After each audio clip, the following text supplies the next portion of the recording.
سامعین محترم، آج جن حالات سے ہم گزر رہے ہیں،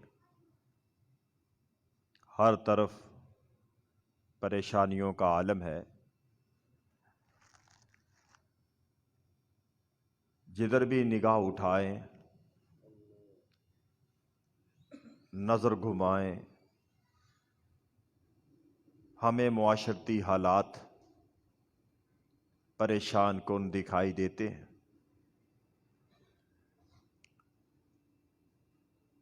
حکمران اپنی عوام پہ ناخوش ہیں اور عوام اپنے حکمرانوں کا شکوہ کناں ہے۔ بھائی بھائی کا خیر خواہ نہیں، وہ اس کی ہمدردی کا شکوہ کرتا ہے۔ کسی کو بیماریوں نے گھیر رکھا ہے، وہ بیماریوں کا مارا ہوا پریشانی میں اپنی زندگی گزار رہا ہے۔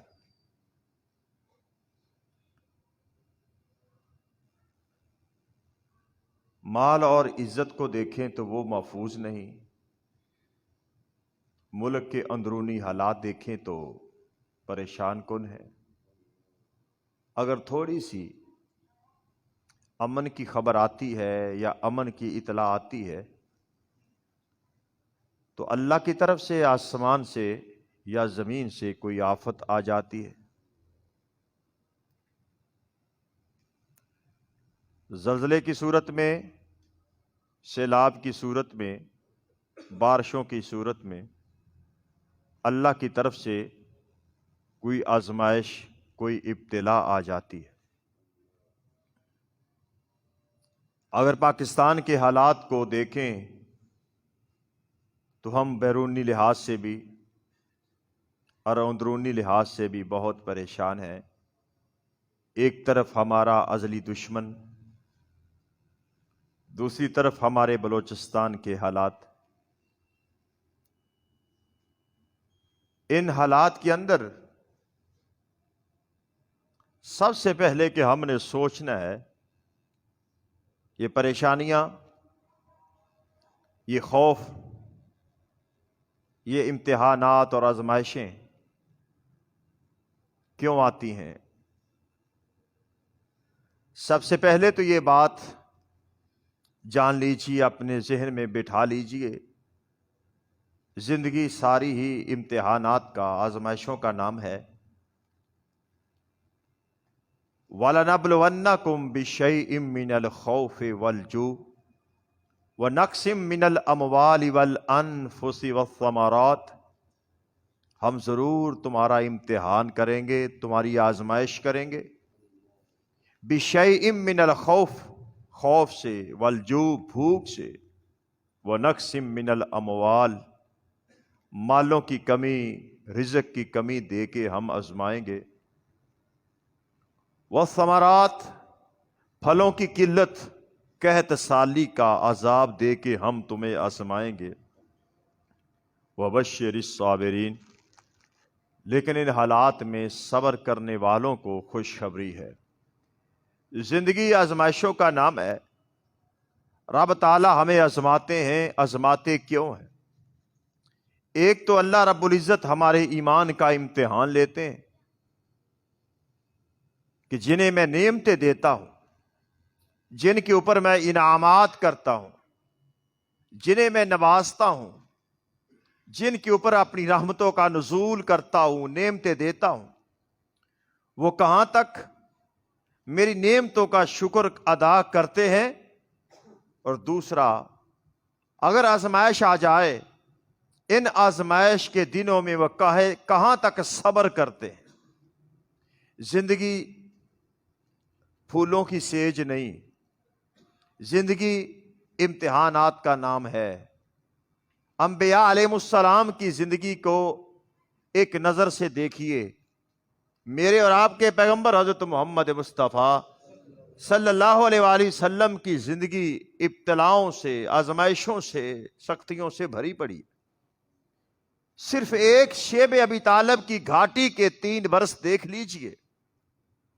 اتنی ابتلا اور آزمائش، اتنی سختی کے درختوں کے پتے چوس چوس کر گزارا کرتے، کھجور کی گٹھلیاں چوستے ہوئے صحابہ کرام کی زبانیں چھل گئی تھی، سوج گئی تھی، معدے خراب ہو گئے تھے، بچے دودھ سے بلکتے تھے۔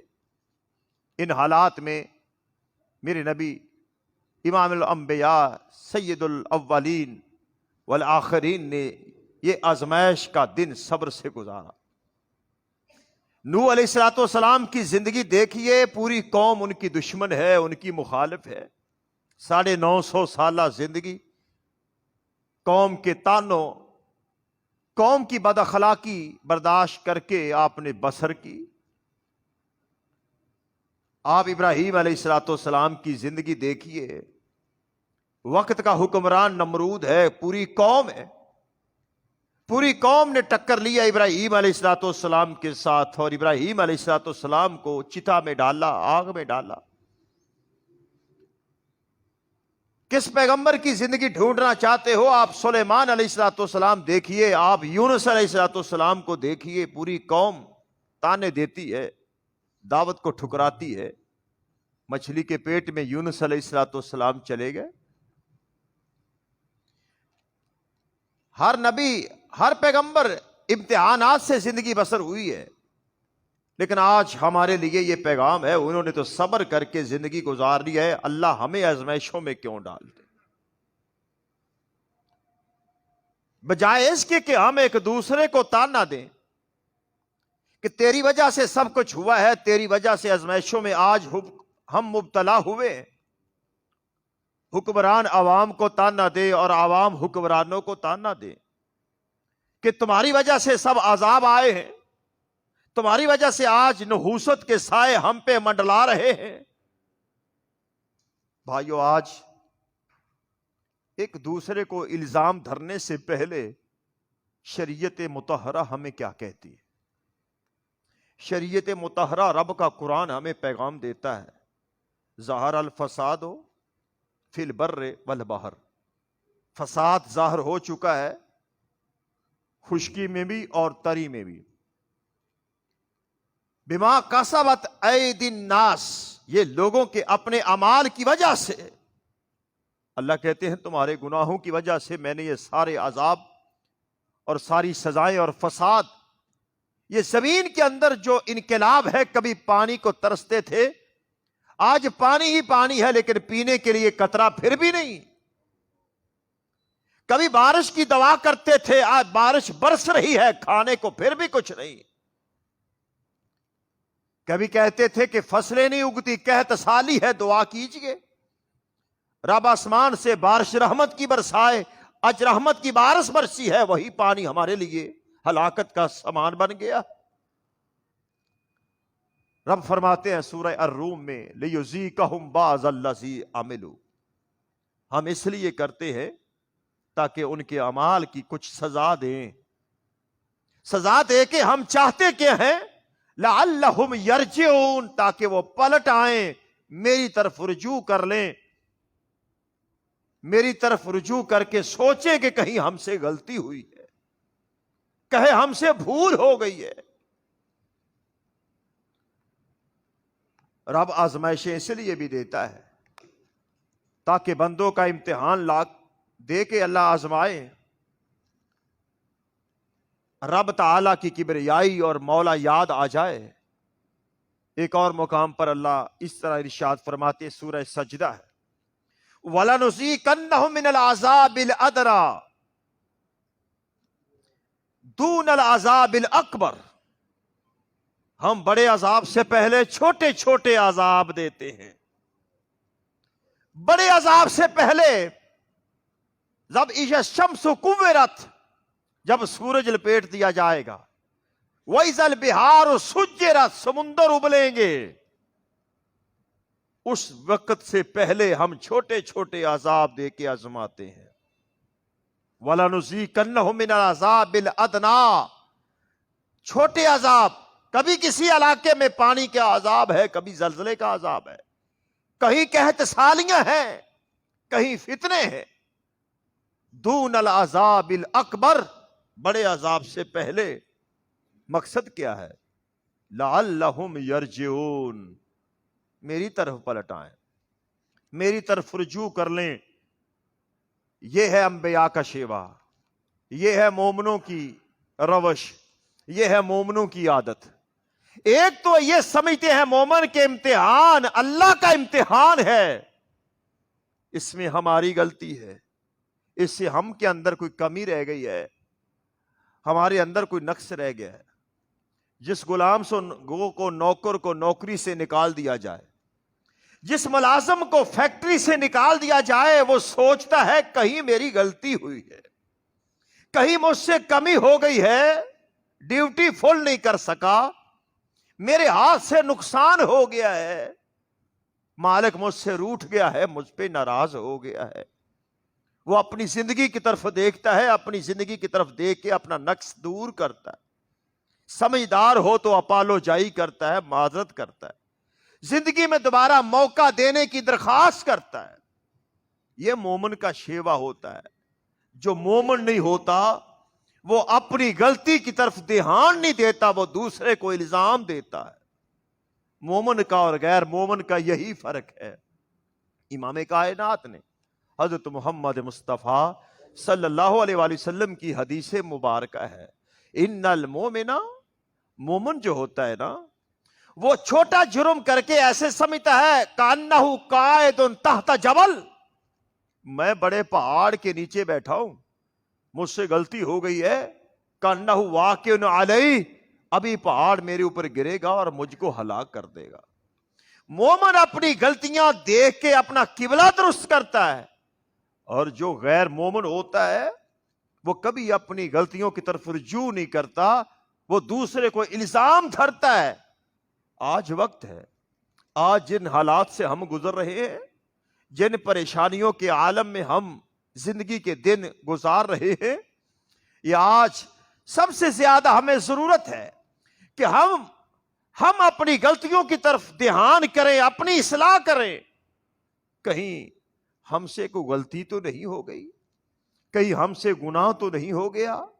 رب کا انداز ہے، رب تعالیٰ کا اسلوب ہے، اللہ کبھی کسی قوم کو بلا وجہ عذاب نہیں دیتے، اللہ کبھی کسی قوم کو بلا وجہ ہلاک نہیں کرتے، اللہ رب العزت کبھی بلا وجہ زمین کو ابال کر وہاں سے پانی کے چشمے فضول بندوں کی ہلاکت کے لیے نہیں نکالتے۔ آؤ رب کا انداز اور رب کا قانون دیکھ لیجئے۔ اللہ فرماتے ہیں ذالک بأن اللہ، بے شک اللہ، لم یکو مغیرا نعمہ، اللہ کبھی کسی نعمت کو بدلتے نہیں، اللہ کبھی کسی نعمت کو عذاب میں تبدیل نہیں کرتے۔ انعمہا علی قوم، جو نعمت اللہ کسی قوم پہ انعام کرتا ہے اللہ چھینتے نہیں، اللہ اس نعمت کو زحمت نہیں بناتے۔ حتی یغیروا ما بانفسہم، جب تک لوگ اپنی حالت نہیں بدلتے۔ جب لوگ بدل جاتے ہیں عرش والے رب کے انعام بھی بدل جاتے ہیں۔ جب لوگوں کے تیور بدل جاتے ہیں اللہ آندھیوں کے رخ موڑ لیتے ہیں۔ جب لوگوں کی نیتیں بدل جاتی ہیں اللہ رب العزت پھر پانیوں کو سیلاب بنا دیتے ہیں۔ جب لوگوں کے ارادے بدل جاتے ہیں، اعمال بدل جاتے ہیں، تو پھر اللہ رحمت کے بادلوں کے اندر عذاب کے کوڑے برساتے ہیں۔ جب لوگ بدل جائیں تو پھر ہوائیں طوفان بن جاتے ہیں۔ بھائیو، آج ہمیں سب سے زیادہ ضرورت ہے ان آزمائش، ان امتحانات کے دنوں میں ہم یہ سوچیں ہم سے غلطی تو نہیں ہوئی، ہم سے گناہ تو نہیں ہوا۔ بھائیو، غلطیاں ہیں، ہم گناہگار ہیں، ہمارے اندر عیب ہیں، اسی وجہ سے اللہ رب العزت کی طرف سے عذاب برس رہے ہیں۔ یہ پانی کا سیلاب پانی ہی پانی ہے۔ اونچائی پہاڑوں کی طرف سے، وہ جو بڑے بڑے پہاڑوں کے اوپر ہوٹل تھے، وہ ہوٹل خس و خاشاک کی طرح پانی میں بہہ گئے۔ دیکھو تو صحیح، وہ سوات، وہ کالام، وہ نہر اور دریا کے اوپر بنے ہوئے ہوٹل، وہ ہنی مون کے نام پہ بنے ہوئے ہوٹل، کیا ان کے اندر رب کی بغاوت تو نہیں ہوتی؟ کیا ان ہوٹلوں کے اندر اللہ کی نافرمانی تو نہیں ہوتی؟ اور وہ ہوٹل جن کی بنیادیں مضبوط تھیں، جن کی بنیادیں اتنی مضبوط تھی کہ پانی کی لہریں بھی نہیں گراتی تھی، رب تعالیٰ نے اسی ہوٹل کو دریا کے بہاؤ سے، پتھر سے ٹکرانے سے وہ ہوٹل دھڑام کر کے پانی میں گرا۔ جو 3 منزلہ اور 6 منزلہ ہوٹل ایک تنکے کی طرح پانی کے اندر بہہ گیا۔ دیکھ لیجئے، رب کبھی بھی بلا وجہ اتنی عبرت کی نشانیاں نہیں دکھاتا۔ حضرت جبیر بن نفیر رحمہ اللہ تابعی ہے، فرماتے ہیں کہ برس فتح ہوا، ابو درداء صحابی، کہ برس فتح ہوا، مسلمانوں نے فتح حاصل کی اور مشرکین دھڑا دھڑ قتل ہو رہے ہیں اور مسلمان قبرص کے اوپر قبضہ جما رہے ہیں، مسلمان خوش ہو رہے ہیں۔ ابو درداء صحابی قبرص کی دیوار کے ساتھ لگ کے زاروں قطار رو رہا ہے، صحابہ دوسرے بھی رو رہے۔ اور اب جبیر بن نفیر صحابی رسول تابعی فرماتے ہیں، میں نے پوچھا ابو درداء سے، لما یبکی یا ابا درداء، ابو درداء آج آپ رو رہے ہیں؟ رب نے مشرکین کو ذلیل کیا، آج مسلمانوں کو فتح دی، آج خوشی کا دن ہے، تم رو رہے ہو؟ بڑے پیاری بات ابو درداء صحابی رضی اللہ تعالی عنہ نے ارشاد فرمائی، فرمانے لگے کہ اے جبیر، یہ لوگ اگر رب کے فرما بردار ہوتے رب ان پر عذاب نازل نہ کرتا۔ میں ان مشرکین کی تباہی اور ان کی ہلاکت اور ان کی رب کی سے دوری کا رونا روتا ہوں۔ اگر اللہ کے فرما بردار ہوتے آج ذلت کی موت نہ مرتے۔ میں ان کی بے رخی، ان کا شرک، ان کی رب کی بغاوت یاد کر کے رو رہا ہوں۔ بھائیو، مومن سے جب غلطی ہوتی ہے وہ روتا ہے کہ کہیں سے مجھ سے غلطی ہو گئی ہے۔ جب ان کے اندر کوئی جسم کی بیماری آ جاتی ہے، رب سے کہتا ہے رب انی مسنی الضر وانت ارحم الراحمین، اللہ مجھے تکلیف آئی ہے، تو رحم کرنے والا ہے۔ یونس علیہ السلام مچھلی کے پیٹ میں جا کے کہتے ہیں اللہ الہ الا انت سبحانک انی کنت من الظالمین، اللہ میں تیرا خاکی اور تیرا حقیر بندہ، مجھ سے ہی غلطی ہوئی ہے، میں ہی گناہ کر بیٹھا ہوں۔ اور پانی کی تہوں کے اندر، مچھلی کے پیٹ کے اندر جا کے بھی سجدے میں پڑے ہوئے ہیں اور پھر رب کی بارگاہ میں عاجزی انکساری بھی کرتے ہیں۔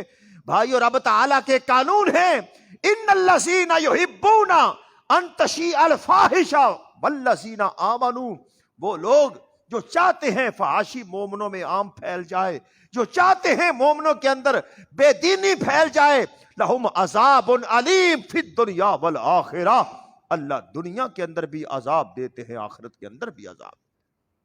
واللہ یعلم، اللہ جانتے ہیں، وانتم لا تعلمون، آپ نہیں جانتے۔ بے حیائی اور فحاشی ہر طرف ہے۔ میں نے آپ کو اشارہ کیا ہے کالام اور سوات کے اوپر، دریا کے کنارے بننے والے ہری مون نامی ہوٹل گرے ہیں، اس وجہ سے گرے ہیں جس کے اندر رب کی بغاوت ہوتی ہے۔ آؤ بھائیو، اللہ کی طرف پلٹ آئیں، آؤ چھوٹو بڑو اپنی غلطیاں دیکھیں۔ حضرت عمر فاروق رضی اللہ تعالی عنہ کا دور ہے، 18 ہجری کا سال ہے، اور اس سال قحط آیا تھا، اور قحط اتنا زیادہ آیا تھا، عام الرمادہ کہتے تھے، رمادہ کہتے ہیں گرد و غبار کو۔ 9 مہینے آسمان سے پانی کا قطرہ نہیں گرا، بارش نہیں ہوئی تھی، اور جس کی وجہ سے پہاڑ خشک ہو گئے اور ساری رویدگی، سارا سبزہ یہ خشکی میں تبدیل ہو گیا۔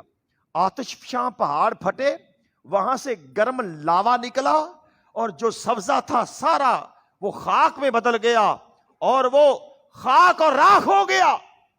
ہوائیں چلتی تھی، ہر طرف سے خاک اڑتی تھی، گرد اڑتی تھی، اس لیے کہتے رمادہ، عام الرمادہ اس سال کو کہتے تھے۔ اتنا قحط پڑا، کہیں سے سبزہ دکھائی نہیں دیتا تھا، بھیڑ بکریوں کے ریوڑ سارے تباہ ہو گئے، ختم ہو گئے تھے۔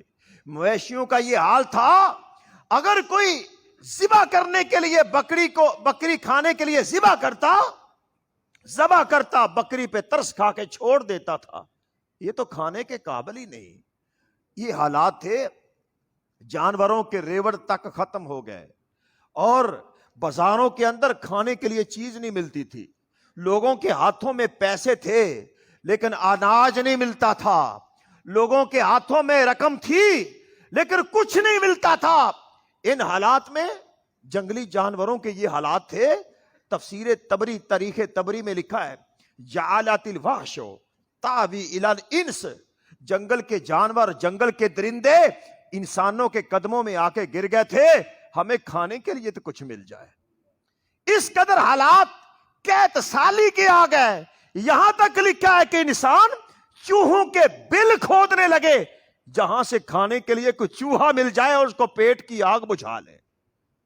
اس قحط سالی کے عالم میں یہ حالات تھے. میرے نبی کے صحابی حضرت عمر بن خطاب رضی اللہ تعالیٰ عنہ کیا, سب سے پہلے لوگوں کو خطبہ دیا, یا ایھا الناس, اے لوگو, اتقوا اللہ, اللہ سے ڈر جاؤ, فی انفسکم وفی ما غاب عن الناس, جو تمہارے دل میں غلطیاں ہیں نا اور لوگوں کو نہیں پتا, اس غلطیوں کا آپ کو ہی پتا ہے, ان غلطیوں کو دیکھ کے رب سے ڈر جاؤ.